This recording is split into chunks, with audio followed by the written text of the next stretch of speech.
अस आपने पिछले 2 लैक्चरां दे विच रिफ्लैक्शन के बारे पढ़िया सी। अज आपां पढ़ांगे रीफ्रैक्शन।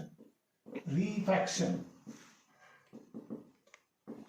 ये हुंदी है phenomena of bending of light as it goes from one medium to another medium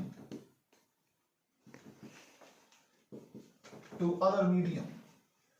मतलब कि दोनों जिहड़ी हैगी ऑप्टिकली डिफरेंट मीडियम होणगे अदर मीडियम। सपोज कर लो एक रे ऑफ लाइट आके इंसीडेंट हुई, ये साडा रेयर मीडियम सीगा, ये साडा डेंसर मीडियम है। रेयर टू डेंसर जो जाऊगी तो bends towards the normal, bends towards the normal, towards the normal. कदों जो रे ऑफ लाइट रेयर तो डेंसर मीडियम जाऊगी, रेयर तो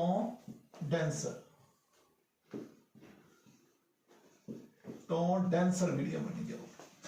मैं बदलना मार्कर में।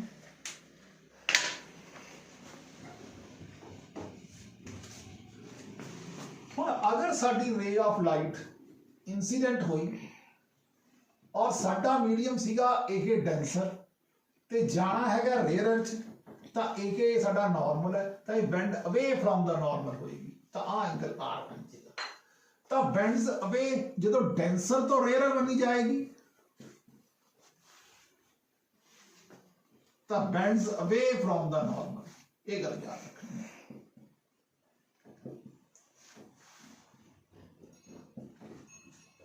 डेंसर मीडियम केड़ा हुंदा है जिहदा हैविंग हाई रिफ्रैक्टिव इंडेक्स, जिहदा रिफ्रैक्टिव इंडेक्स ज्यादा हुंदा है। रेयर मीडियम केड़ा हुंदा है जिहदा रिफ्रैक्टिव इंडेक्स घट हुंदा है। रिफ्रैक्टिव इंडेक्स की हुंदा है, इहनूं म्यू नाल लिखदे हां।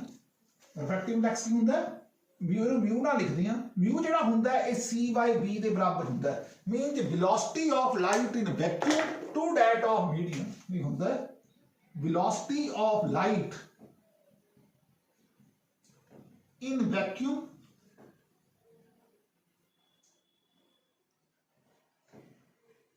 To that of velocity of light in medium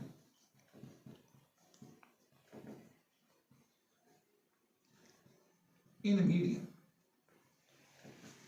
C/B। हुण C/B तो हो गया, ਇਹਦਾ मतलब पहले medium J velocity of light v1 है, दूसरे च v2 है, तो फ्रीक्वेंसी जिहड़ी हुंदी है वो सेम रहती है। तो ये हुंदा न्यू λ1, ये बन जूगी न्यू λ2, न्यू सेम है, फ्रीक्वेंसी चेंज नहीं हुंदी, तो λ1 बटा λ2 बन जाएगा। तो असीं इहनूं ऐ लिखदे हां refractive index of 2 with respect to 1। इन्हों इस तरह किताबों ने लिखा μ2 upon μ1। हुण जिवें आ साडे कोले मीडियम सी, इहदा रिफ्रैक्टिव इंडेक्स μ1 है, सपोज कर लो इहदा रिफ्रैक्टिव इंडेक्स μ2 है, तो आपां लिखण दा तरीका सीखिया होया है। की सीखिया होया? μ1 sin i is equal to μ2 sin r। जो असीं इहनूं लिखांगे ये बन जूगा sin i by sin r is equal to μ2 upon μ1, जिन्हों असीं कहने आ refractive index of 2 with respect to 1। और इस लॉ नूं असीं कहने आ स्नेल्स लॉ। और आपने एक गल ये भी पढ़ी है कि incident ray, refracted ray and the normal all lie in the same plane. ये सेकंड लॉ पढ़िया रिफ्रैक्शन का, ये फर्स्ट लॉ है, वो सेकंड लॉ है। एक गल होर, जदों साडे कोले रे ऑफ लाइट आई इंसीडेंट हुई, एक तो पढ़िया रिफ्लैक्ट होगी, एक आपां पढ़िया भी रे ऑफ लाइट रिफ्रैक्ट होगी। जे रेयर तो डेंसर बनी जाऊगी तो bends towards the normal, denser तो रेयर बनी जाऊगी तो bends away from the normal. हुण देखो जो असीं आ चीज पढ़ी है, ये रिफ्लैक्टेड रे है, फ्रीक्वेंसी जिहड़ी हुंदी है वो सेम रहूगी, फ्रीक्वेंसी इत्थे भी सेम रहूगी। वेलोसिटी जिहड़ी हैगी है, वेलोसिटी v ये जिहड़ी हैगी है इत्थे सेम रहूगी, पर उहदे जिहड़ी वेलोसिटी है वो v/μ हो जूगी। दूजे नंबर पर पाई है ना वेलोसिटी। उस तो बाद आ गई वेवलेंथ। वेवलेंथ इत्थे सेम रहूगी, पूरे वेवलेंथ डिवाइडेड बाय म्यू हो जूगी। उहदे जिहड़ी पार्ट फेस है वो 5 + 180 हो जूगा अगर मीडियम डेंसर है, अगर रेयर है तो 5 रहूगा, इत्थे 5 रहूगा। phi plus 180 denser medium, otherwise phi in rarer medium. ये सीगियां इन्हीं कुछ बेसिक गल्लां. रिफ्रैक्टिव इंडेक्स से कोई यूनिट्स नहीं होते. No units no dimension. No units no dimensions.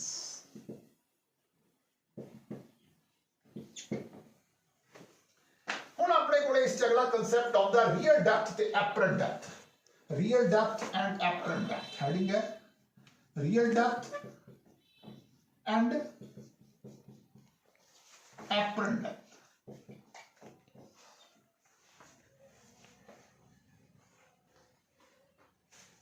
n1 sin r, n2 sin I, n1 sin r, n2 sin I, n2 sin I, n1 sin r. ठीक है जी. लो जी, since angles are very very small, so sin I is nearly equal to I. तो sin r is nearly equal to r. So they can be replaced by their tangents tan I. ये कितने बराबर हो गया? tan r. ये बन गया n2 tan I is equal to n1 tan r. n2 tan I. tan I कितने बराबर है? x बटा d. Real depth n2 n1 tan r x बटा d डैश. x बटा d dash. d real depth है ते वो apparent depth है. चाहे रियल होवे ते एपरेंट होवे, सारे कित्थों मेजर करने हैं? सरफेस तो मेजर करने हैं. x ते x कट गया तो ये की बन गया n2 upon n1 d upon d dash. ये की बन गया रियल डेप्थ बटा एपरेंट डेप्थ.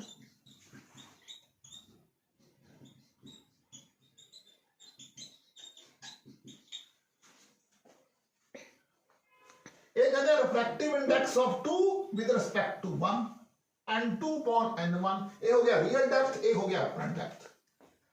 ठीक है जी. एक्स एक्स कट गया, सॉल्व कर लिया, साडे कोल रियल डेप्थ बटा एपरेंट डेप्थ आ गया. शिफ्ट कितनी हुई? कितना पीछे है? हुण इत्थे एपरेंट डेप्थ घट है, रियल डेप्थ ज्यादा है, तो चेंज कितना होया?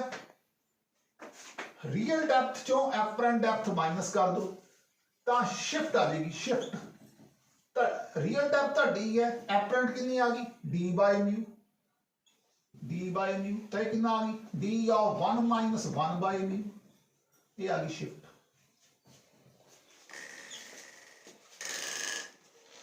हुण टॉपिक है shift through the glass slab. साडा अगला टॉपिक है shift through the glass slab. हुण साडे कोले ऑब्जेक्ट इत्थे पिया सी, रेयरर तो डेंसर बनी गई, बेंड्स टुवर्ड्स द नॉर्मल. फिर डेंस इत्थे आ गई, डेंसर तो रेयर बनी गई, bends away from the normal. इन्नी गल ठीक है. हुण रे कित्थों आ रही है? कहां तो आ रही है? n2 तो आ रही है. कित्थे जा रही है? डेंसर च जा रही है. इसनों ऐ लगदा है कि जेड़ा इमेज है इत्थे है, पर जदों बंदा इत्थों देखदा उन्हें लगदा कि इमेज इत्थे है. तो n2 किहदे बराबर है? 1 दे बराबर है. n1 किहदे बराबर है? म्यू दे बराबर है. d किहदे बराबर है? x दे बराबर है. d डैश किहदे बराबर है? घटना. d डैश किहदे बराबर बन गया? Mu x.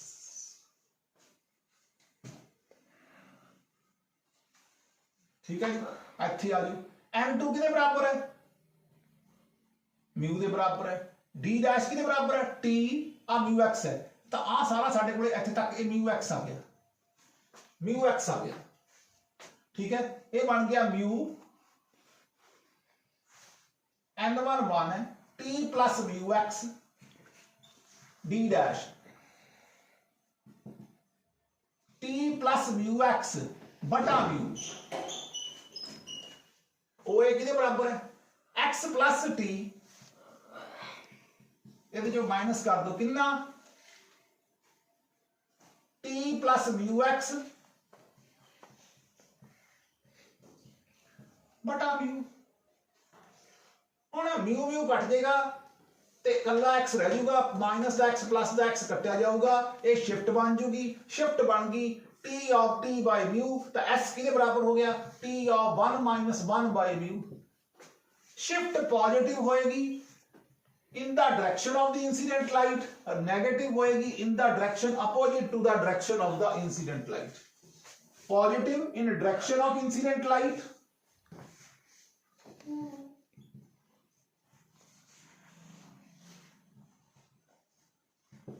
Negative in direction opposite to direction of incident light, opposite to direction of incident light. ये see shift through glass slab.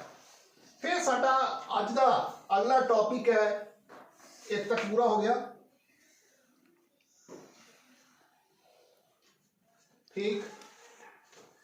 हुण कोई बंदा पानी च खड़ के उपर बर्ड नूं देखदा, ਜਿਹੜੀ मतलब कि हाइट है वो थोड़ी इंक्रीज तो दिखता है, उसका कारण ये है एच डैश है जी एपरेंट है जी वो ज्यादा है रियल तो, इसका मतलब H dash is equal to mu time the H है।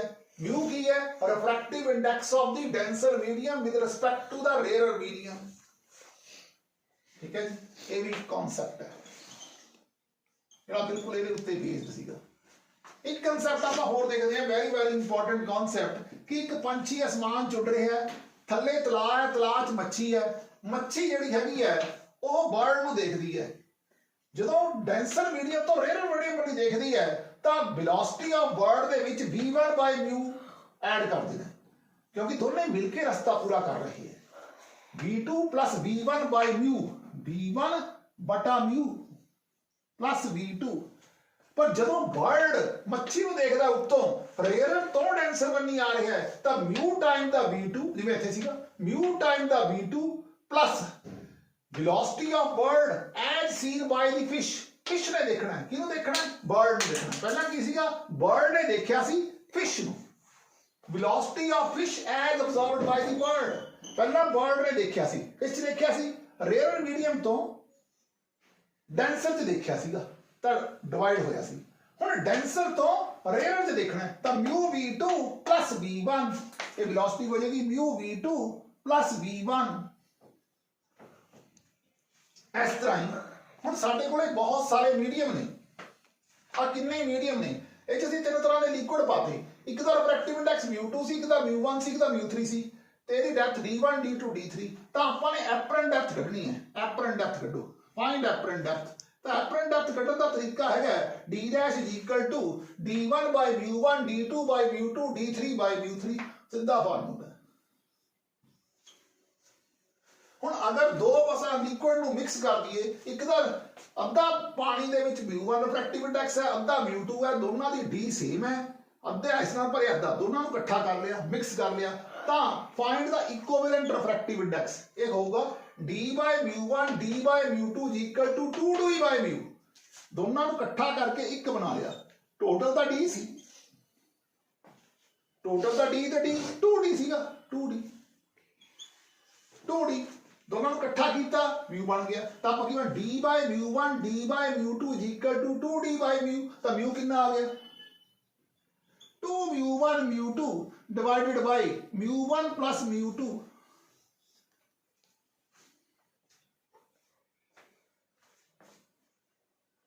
अगला आ गया स्लैब,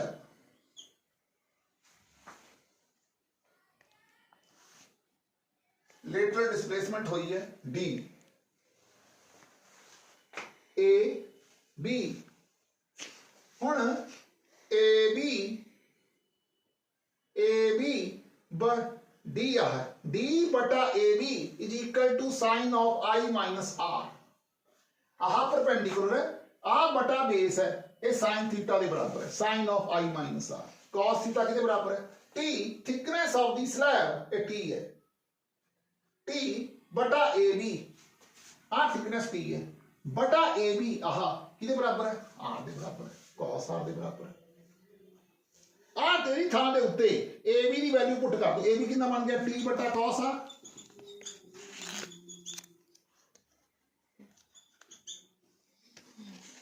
इनू चक्किया ते पुट करता ते लिखता। हुण d is nearly equal to t of 1 minus 1 by mu into i।